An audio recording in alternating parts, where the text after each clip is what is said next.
I've got Marcus Freeman on tomorrow's program. How much is Notre Dame being talked about there? I know USC and UCLA is something that Kevin Warren talked about today, and why not? The Big Ten's the only conference that touches both oceans. What about Notre Dame? Where does it fit in? Yeah, I mean, it's the big question. It's really, I don't think I've gone a single day since the Big Ten added USC and UCLA where I've not been asked about Notre Dame. And, I think the Big Ten has probably never been more appealing to Notre Dame because, as you mentioned, they go coast to coast. They're national. They're in LA. They're in New York. And they're in all these places that Notre Dame likes to play and believes that it is a national brand and should be moving around to. Plus, it has USC now. Plus, it has other rivals like a Michigan and other schools that Notre Dame likes to play. But the thing is, Notre Dame will not feel like it has to join a conference unless one of two things happen.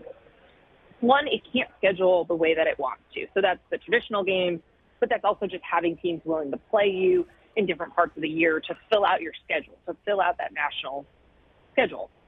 And the other thing is playoff access. So, if the playoff gets expanded and there's a lot of at-large spots and opportunities for Notre Dame, and they're going to have easy access when they have good teams to make the playoff, that's not an issue. And if you don't, if the SEC and the Big Ten stay at 16 for a bit, people are still going to schedule you. I think the fear is more like if it's a mega conference, if we're talking like 24 teams or whatever that is, and you're going to be playing basically only conference games or almost only conference games, like Notre Dame wouldn't have anyone to play. Like that would be something that would put a squeeze on Notre Dame. But they have less money at the table to have that independence and what they value related to that.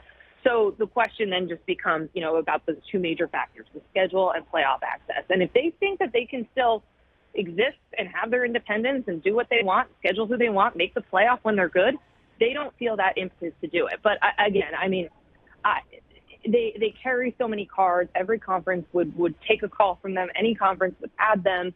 But it's really going to come down to when Notre Dame feels like they need to. And I think right now, with the Big Ten at 16, the SEC at 16, they still believe they can schedule how they want. And the model that they were looking at for playoff expansion last year and anticipated models that are going to come this year that they're going to look at, we know where Greg Sankey stands on this, the commissioner of the SEC. He wants a lot of at-large spots. That's very aligned with what Notre Dame wants. So if those factors are there is not a pressing need for them to move, at least right now. But again, if they're worried about the mega conferences, if they're worried about playoff access, that changes things.